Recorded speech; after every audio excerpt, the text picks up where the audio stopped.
Banyak yang iri dan cemburu dengan kemewahan yang dipertontonkan selebritis. Bagaimana tidak? Seperti acap diberitakan, hampir semua barang yang melekat di badan berharga mahal. Jangankan barang pokok seperti celana, baju, tas, hingga kendaraan. Ada aksesoris temeh seperti ikat pinggang hingga sisir yang dibeli sampai jutaan rupiah.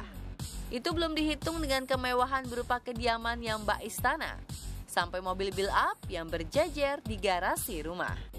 Soal gaya hidup, jangan ditanya.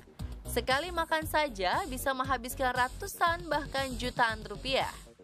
Memang indah terlihat, namun tahukah kita bahwa untuk mencapai keadaan seperti sekarang, sejumlah dari mereka mendapatkan dengan tertatih dan berdarah-darah. Ada air mata dan kepedihan, ada kisah miris penuh perjuangan. Dalam kisah ini kita menengok dan mendengar kembali sejumlah cerita penyanyi yang merangkak dari bawah, yang memulai perjalanan dengan honor ala kadar, receh, dan bahkan ada yang tak dibayar. Saat ini Ayu Ting Ting boleh dibilang sebagai penyanyi dangdut papan atas tanah air. Tak saja dari bernyanyi, pundi kekayaannya juga bersumber dari bermain film, presenter, dan model iklan. Belum lagi income dari beberapa bisnis yang dikelola. Namun siapa yang menyangka untuk mencapai kemakmuran seperti saat ini, ibu dari Bilqis memulai dari uang receh. Honor pertama sebagai penyanyi hanya Rp250.000. Ya namanya kalau kita sebelum jadi artis pastikan bayarannya juga ya nggak seperti sekarang, pasti berbeda gitu. Tapi ya tetap aja maksudnya ya syukurin aja gitu ya, namanya juga kan belum punya nama, pasti kan ada aja juga. Ya kan kita sadar diri, kita bukan siapa-siapa, jadi ya alhamdulillah mungkin dapat rezekinya seperti itu. Sudah. Saya pertama kali bangun di panggung dulu 250 atau 200 ribu saya lupa. Seneng banget lah, uang segitu anak SMP udah bisa pegang uang segitu, zaman dulu tuh udah kayak wah bisa naksir teman-teman gitu, udah seneng, udah bisa nyari uang sendiri. Dari penghasilan kecil itu ia berjuang tak kenal lelah. Momentum dan rezeki akhirnya datang. Melalui single Alamat Palsu, pamor Ayu semakin dikenal. Semenjak itu rezeki mengalir lancar. Kini ia berlabel penyanyi termahal di tanah air. Ya bersyukur aja ya, namanya rezeki kan semua udah Allah yang ngatur. Jadi kita udah cuma tinggal ikutin, bersyukur, nikmatin jalannya. Hikmahnya ya alhamdulillah ya banyak ya. Jadi banyak orang yang lebih kenal gitu. Jadi posisinya beda lah dengan yang lain. Tapi tetap saya menjadi Ayu yang dulu gitu, bukan jadi Ayu yang sekarang yang udah beda gitu. Nah, saya tetap jadi Ayu. Dan apapun juga saya mencari uang nafkah ya memang untuk keluarga, bukan untuk diri saya tadi. Ya makanya sekarang jangan suka nyepelein uang ya, karena dulunya kita merasakan banget ya namanya susahnya itu seperti apa. Jadi lebih menghargai aja. Ayu mungkin masih beruntung. Kisah lebih sedih datang dari Nasar. Siapa nyana, honor manggung pertama hanya cukup untuk ongkos. Bahkan pernah dalam satu kesempatan dibayar dengan amplop kosong. Sungguh sebuah pengalaman yang tak akan bisa dilupakan. Nggak dibayar malah. Sering kali berapa kali manggung nyanyi itu suka dikasih amplop kosong atau kertas-kertas dilipat-lipat padahal isinya itu kosong, nggak ada apa-apa. Sangka kita amplop padahal kosong, cuma tebalnya doang. Kesel iya, marah, terus kesel, maksudnya kesel sendiri ya, kesel sendiri, marah, jengkel, kok bisa sih gini, kok bisa sih gitu. Ya tapi mau digimanain memang harus seperti itu, harus melewati masa seperti itu. Harus melewati masa seperti itu dan harus melewati juga fase itu, karena prosesnya orang kan tidak ada yang langsung jadi, langsung hebat, langsung apa. Bukannya patah, kejadian pedih itu membuat mentalnya kuat. Apalagi ia sudah bercita-cita akan menjadi penyanyi. Mantan suami Musdalifah ini menjadikan semua pengalaman sebagai guru yang membuatnya kuat hingga bisa sukses seperti saat ini. Waktu itu tuh 10.000, terus 7.500 ya. Terus di situ aja dulu, sekitar segitu, 10.000 terus naik 15.000, 20.000 terus di situ sampai naik 50.000. Dulu itu aku masih sekolah SMP, masih SMP itu tahun berapa ya, masih SMP. Harus cukup-cukupin, cukup nggak cukup harus cukup-cukupin buat bayar sekolah, buat jajan hari-hari supaya nggak ngerepotin kan gitu. Jadi cukup nggak cukup harus cukup-cukupin dan memang pada tahun itu mungkin uang segitu tuh masih buat aku yang SMP gitu ya masih berharga sekali, masih banyak banget gitu, bisa buat jajan, masih bisa buat bayar iuran sekolah gitu. Peruntungan akhirnya datang. Melalui sebuah kontes cari bakat, pedangdut kelahiran 5 Januari 1988 mencuri perhatian. Dari situ jalannya lempang hingga menjelma sebagai salah satu penyanyi dangdut papan atas tanah air. Meski sudah bergelimang harta, Nasar tak pernah lupa asal. Nggak pernah ngantongin duit aku tuh. Sebenarnya gini, misalkan dapat duit 50.000 gitu ya nyanyi. Misalkan kalau memang pas masih uang sisa-sisa kemarin masih ada ya, yang itu ditaruh dulu. Jadi lama-lama bisa dikumpul-kumpul. Jadi kalau ke sekolah itu paling, dulu kan kalau ke sekolah bawa 20.000 tuh kayaknya bawa berapa gitu, berasa heboh deh ya. Buat kita anak-anak SMP jajan tuh. Jadi masih ada uang-uang yang sisa kemarin-kemarin itu yang aku suka pakai buat kalau misalkan naik angkot, naik ojek ke tempat lokasi acara gitu. Jadi supaya uangnya masih yang baru bisa ditaruh. Kalau aku sih gini, kalau aku yang jelas tidak ngoyo, tidak harus ini harus ini, enggak kan ada orang yang selalu ditarget. Kita target boleh, tapi jangan sampai terlalu menarget, nggak sampai akhirnya nanti jadi ke kita sendiri kan. Pokoknya gini aja, santai aja, ada rezeki alhamdulillah, cukup buat beli ini beli, nggak cukup tungguin dulu sampai cukup. Bisa beli yang bisa ingin beli mobil gitu, oh belum cukup uangnya, tungguin sampai cukup. Setali 3 uang, kisah kelam masa lalu juga dilalui Cita Citata. Tak pernah terfikirkan kalau biduan cantik ini pernah hanya dibayar pakai nasi kotak. Dalam banyak job, ia bahkan tak dibayar sama sekali. Cita yang memulai karir bukan dari panggung dangdut, menjadikan pengalaman sebagai guru terhebat dalam karirnya.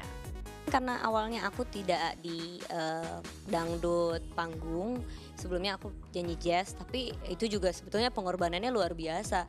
Pernah aku ngeband juga, pernah sampai cuma dikasih nasi kotak doang. Terus juga sempat gak dibayar juga, gak dikasih honor. Perjuangannya luar biasa, sempat gak makan juga beberapa bulan, makan cuma mie instan, nasi sama kerupuk doang. Itu udah pernah Cita laluin. Tapi yang pasti perjuangan yang Cita lakukan adalah perjuangan dimana teman-teman artis juga yang lakukan juga gitu. Jadi tapi ya itulah yang namanya emas kan juga harus ditempa supaya jadi emas yang bersinar. Nah Cita juga melakukan itu juga harus sangat ikhlas, dan itu adalah pelajaran yang berharga. Beruntung Nenggelis asal Bandung ini tak patah semangat.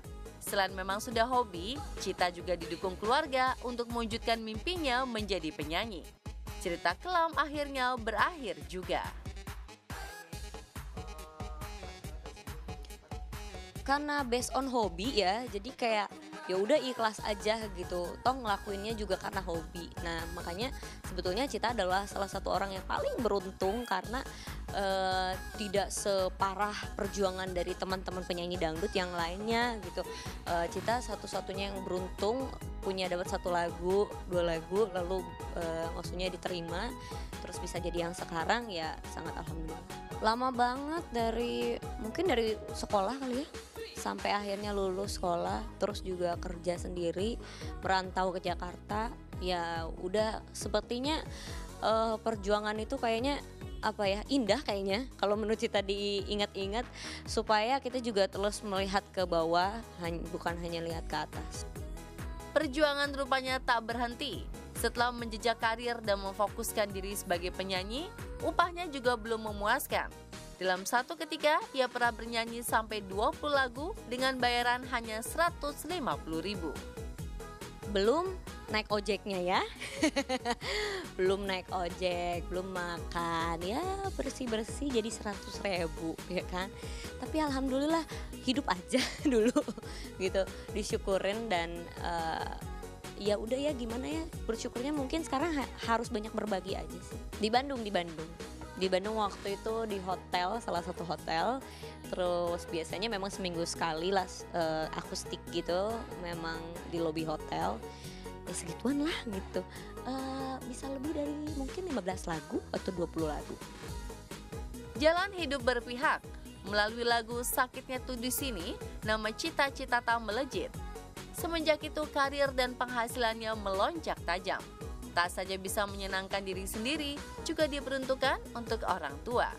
Ya alhamdulillah Cita berusaha semaksimal mungkin melakukan yang terbaik, karena maksudnya Cita sih niatnya untuk menghibur. Jadi kalau yang namanya dunia entertainment itu pasti menghibur, apapun itu resikonya, apapun itu keadaannya, apapun itu kondisinya, udah pasti Cita harus jalanin gitu dan syukurin. Pokoknya untuk penyanyi-penyanyi yang masih sekarang berjuang, kalian jangan putus asa. Kalian jangan berhenti berharap dan berhenti bermimpi dan berhenti berusaha, karena suatu saat nanti pasti akan ada jalan kalau kita berusaha dan berdoa. Jadi jangan lupa ibadah juga. Kisah hampir serupa dijalani pula oleh Selvi Nafila. Cita-cita menjadi penyanyi sudah disemai dari kecil. Perjuangan berat dan berliku dilaluinya dari panggung kampung yang menaklukkan dunia hiburan tanah air. Namun, sebelum sampai ke posisi seperti sekarang, mantan istri Iwake pernah hanya dibayar Rp25.000. 25.000 zaman masih SMP ya. Cuman apa sih, nyanyi di, atau yang paling parah banget sih pas waktu kecil emang ayo nyanyi gitu kan, nyanyi terus tadi dikasih uang gitu. Jadi ya cuman kayak 500 gitu kan. Mungkin bukan 500, 100, tapi kalau profesional lah kita anggap seperti begitu. Pada saat itu 25.000 kayaknya, dan itu aku pulang selalu beli martabak buat nenekku. Jadi itu dibeliin martabak gitu. Jadi itu sih yang paling kayaknya yang paling apa ya, yang paling murah banget gitu pada saat itu, yang menurut aku itu udah besar gitu. Ya apa ya, seperti dream come true, karena memang pekerjaan yang sekarang saya geluti ini memang pekerjaan impian dari kecil dan jadi kenyataan dan bisa menghasilkan uang, itu kan berkali lipat ininya ya, apa bahagianya gitu, karena nyanyi udah pasti hobi dan ngejalanin juga emang udah jadi apa jiwa gitu. Terus ternyata bisa menghasilkan uang ya, buat saya pribadi benar-benar itu anugerah, udah grateful banget gitu.